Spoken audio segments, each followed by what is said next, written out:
Thank you very much, Carlo. That was wonderful. So we'll now start off our Q&A session. And again, if you have any questions, you can submit them using the Q&A icon at the bottom of your screen. We appreciate your understanding if we're not able to get to your question. So Carlo, let's jump in. So Sure. to begin, we have a few questions on the history of Sicily. So first, to begin, what was the outcome of the War of the Sicilian Vespers? Ooh, well, not so much a spoiler alert because anybody can look this up on Wikipedia, but unfortunately, what happened was the Sicilians appealed to the King of Spain, the King and Queen of Spain, for help. They needed the armaments and the armies to help wield off 𝗏𝗏𝗏𝗃𝗏's continued attacks. And what happened was the Spanish came in, and like every other conqueror in Sicily's history, they stayed. They took the crown and they said, well, now that we're helping you guys, we're going to rule you too. So Spain took over after the Sicilians kicked out the Angevins. Okay, so continuing along that, how did the Sicilian Vespers influence the Mediterranean's political landscapes in the years following the uprising? That's something you might be able to speak on. Sure. So again, so at that time, King Charles 𝗏𝗏𝗏 was essentially kind of like the Alexander the Great of his time. He was this close to taking over the entire Mediterranean. So the Mediterranean, if he would have succeeded, could have very much been very, I guess you could say, French dominated. But with the Sicilian Vespers coming in, that stopped that expansion completely in its tracks. And 𝗏𝗏𝗏 essentially became a footnote in history. Then the Spanish came in, helped the Sicilians repel the rest of the war, and then Spain took over for the next couple centuries. I mean, until at least the 1800s, when Italy finally unified, when Italy became unified and incorporated Sicily into that unification. So Spain, Sicily kind of became again like a launching port for Spain. So when Ferdinand and Isabella came in, the Inquisition started. Again, Sicily was always used as a resource for its wheat, its citrus fruits. It fueled the expansion to the New World when Columbus went over to America. So eventually Spain came in, and then the rest of history happened from there.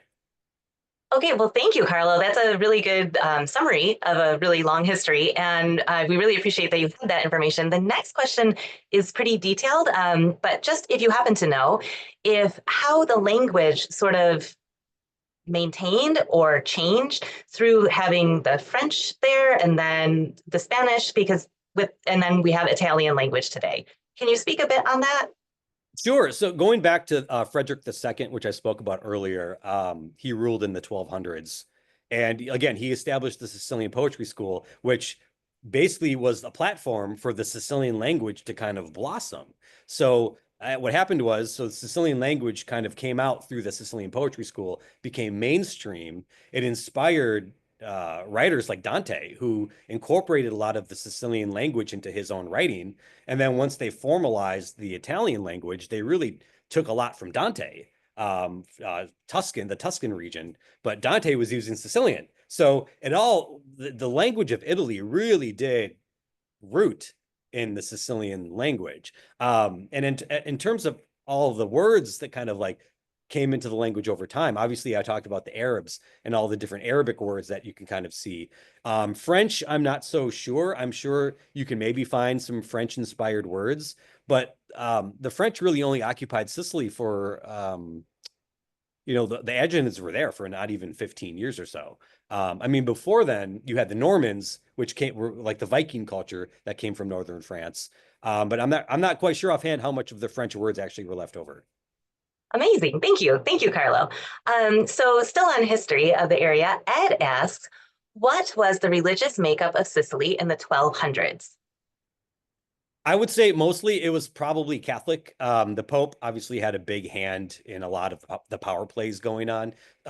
Palermo Cathedral was your biggest Catholic cathedral in Palermo at that time. So I think Catholic was predominant, but you still had remnants of Judaism and Islam still kind of floating around because, again, the Arabs ruled for 300 years before then. So a lot of those peoples were still around. Unfortunately, what happened was again, going back to Frederick II, he really did a lot to the island. He brought the literature and the arts and the sciences and a lot of that stuff, but he also unfortunately expelled a lot of the Muslims at that time too. So again, so Catholic was probably the predominant, with a little Muslim and Judaism mixed in there. Great, thank you, Carlo. And can you share more details about the role of women in the Sicilian Vespers and how they shaped the rebellion?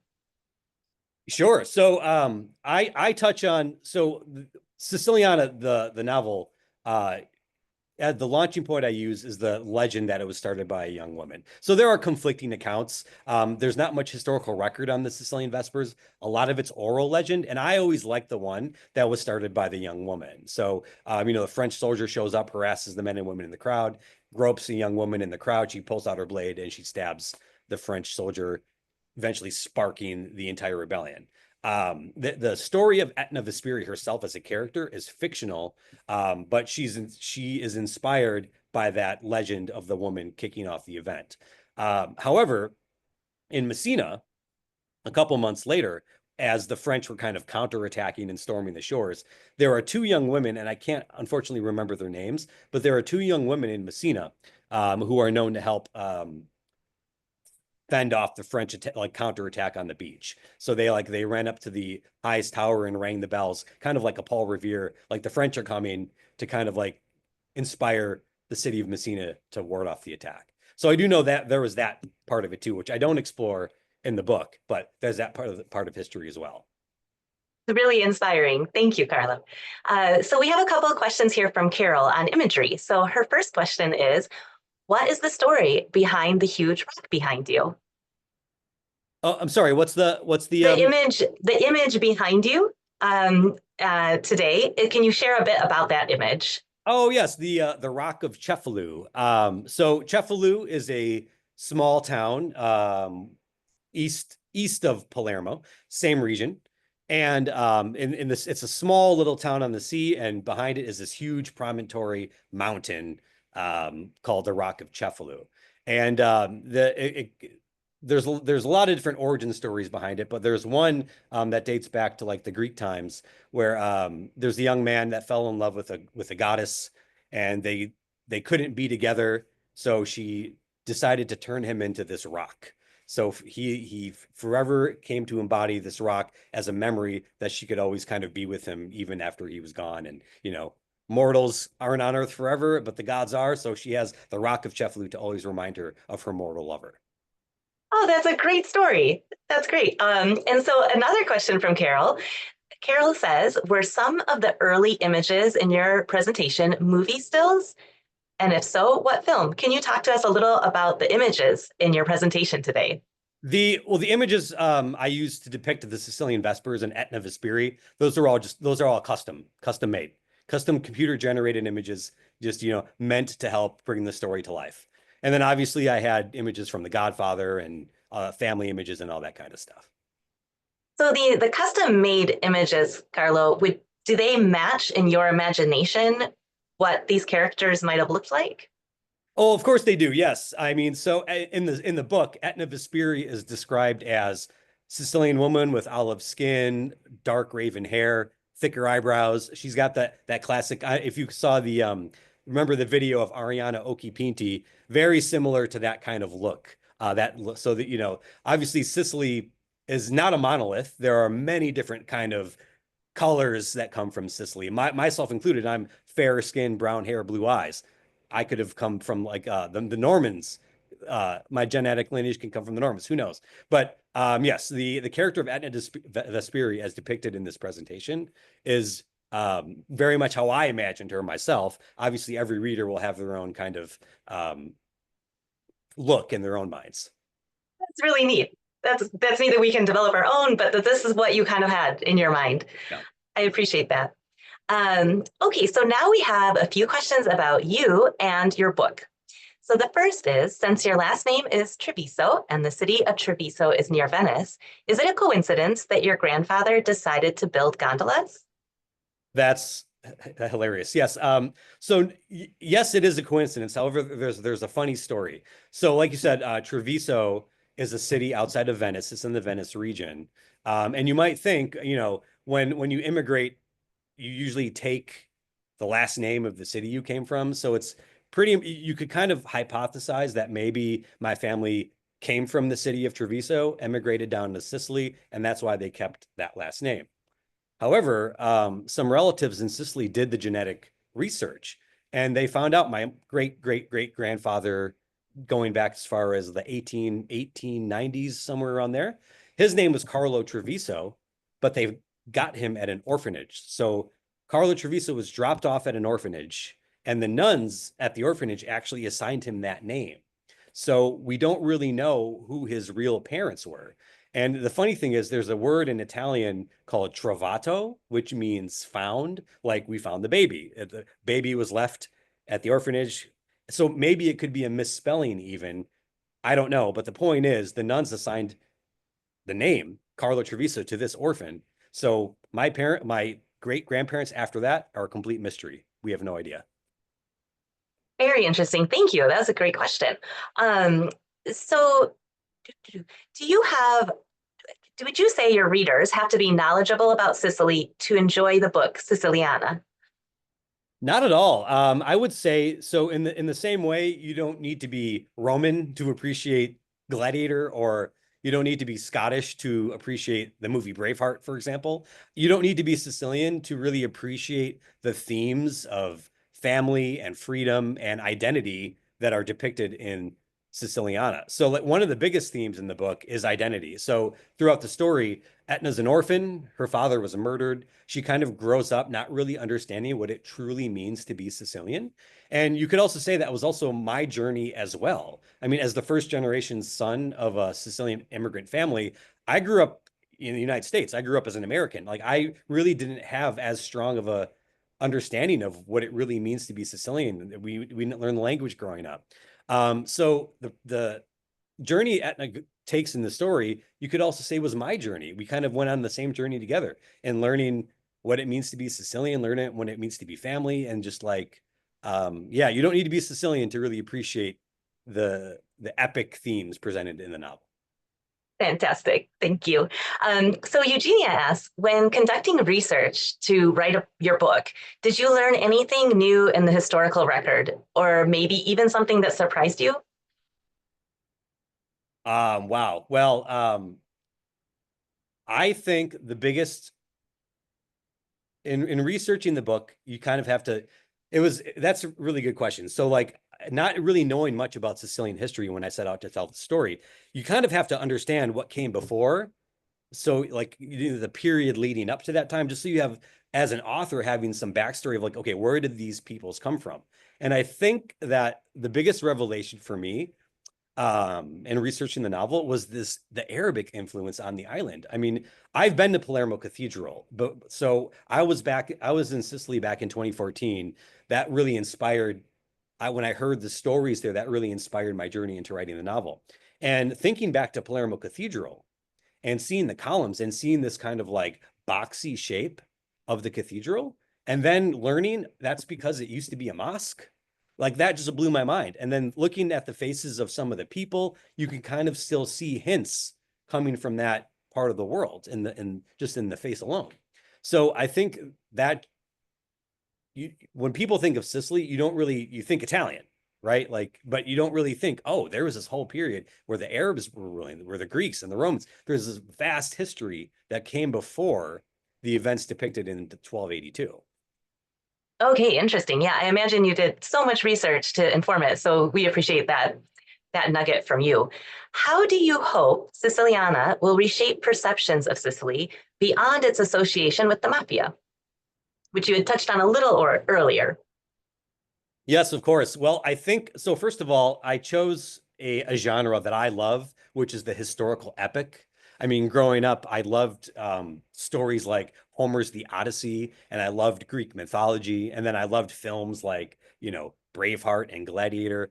So I really hope that by looking at Sicily through the lens of like a historical epic, would really show the courage and the culture and the heroics of the people at that time, while still incorporating all the elements that we know to be Sicilian today, like, like the pannellis and the arancini and the cannolis and the imagery and the cuisine and all of that still comes out through the telling of this historical epic. So I really hope that one day people would think of Sicily with the epic grandeur that you might think when you think of the movie Gladiator. Awesome. Okay, and now we have a few more questions, and we're going to pivot to questions about writing. Does that sound good? Sure, yeah. Okay, so was there a moment during the writing process when you realized the story was coming together exactly as you envisioned? Or is it more like it surprises you as you go? What is the experience of writing a story like this? Yeah, that's a great question. So obviously, I always start with an outline, a very high level outline of the arc of the entire story. So I always believe you should know the end of the story before you start, because at least you have a North Star to go to. But usually what happens is that by the midpoint of the story, the characters kind of start taking over on their own, because by the midpoint, you've been with them for so long, you know their voice, you're kind of like in their heads and what decisions they might be making. So what I found interesting is that by the time I knew what my ending was going to be because I had my outline. But by the time I got to the middle, the characters kind of started telling me what they wanted to do. So plot points would kind of veer off this way and this way and this way. And I started adding new things that I never even thought I'd be adding when I first set out to write the book. And obviously, since I knew how it had to end, I was able to still bring it back and dovetail it to where I needed it to end and tie it all up. So that was one of the coolest parts I found about writing, is this idea that the characters kind of eventually soon take over from you. What an adventure. Okay, so do you have advice for anyone interested in writing their own novel? Sure. So the way that I kind of was taught it was that, like, think of like cars on the highway, right? Like you have different kinds of vehicles, sedans, trucks, SUVs, all going in different places, all different makes and models, all different colors. Crazy. But if you pop the hood on any of these vehicles, they all pretty much have the same components. They all have an engine, they all have an axle with 4 wheels, they all have a gas tank. The same components make up all of these different kinds of vehicles. And you really have to think of stories the same way. Tons of different kinds of stories, romance, history, thriller, horror, real life, documentary, everything. But if you're going to play in the realm of storytelling, like Joseph Campbell style, like the hero's journey, you really need to understand what makes up those parts. And I really am a big fan of the hero's journey template by Joseph Campbell. And if you're not familiar with Joseph Campbell, check him out online. He's an ancient, he's deceased now, but he was an ancient mythologist, and he came up with what was called the hero's journey template. And that template was used in the movies like Star Wars, Harry Potter, The Matrix, basically any modern day story or film, or not even modern day, dating back to the ancient Greeks, like Odysseus, uses that hero's journey template. The hero in the ordinary world, the call to adventure, they usually decline the call, then the mentor arrives, and then they go on their adventure, and then the trials and tribulations. There's a whole template around the hero's journey that I think if you really study and apply to your story will automatically come with this kind of like timeless sense of, story. That is great advice. Thank you, Carlo. Yeah. So lastly, and this will be our last question today, and it's about conservation. It is clear that you work towards preserving history, culture, and the environment. Do you have advice for anyone joining us today who is also eager to contribute to conservation? Absolutely. I think what you definitely should do is, first of all, kind of like pick your subject area. If it's the environment, and then look around your neighborhood. So, Jane Goodall has a quote. I think it's like act local, or think global, act local. Like think about the bigger picture, but do what you can where you are with what you have. So look around your neighborhood and see what kind of organizations are in there. For example, like picking up trash on the highway or cleaning the forests every spring. Get involved in your local community and figuring out where you can really, start to play based on what you like to do. So for me, I have a big passion for the environment, and I kind of did both. So I go to Washington, D.C. every year with the World Wildlife Fund, where we speak to Congress about the importance of funding conservation programs, not only in the United States, but around the world. And I also get involved locally. So I did some work with my local city council, doing what we call the prairie path cleanup, for example, where every spring they would clean up the prairie path that runs up right outside my house. So again, between, finding organizations you really care about, seeing how you can get involved, and just doing your best to do what you can where you are. Fantastic. Well, thank you. Thank you for that insight, for your advice, and for your expert presentation today, Carlo. That is our lecture for today.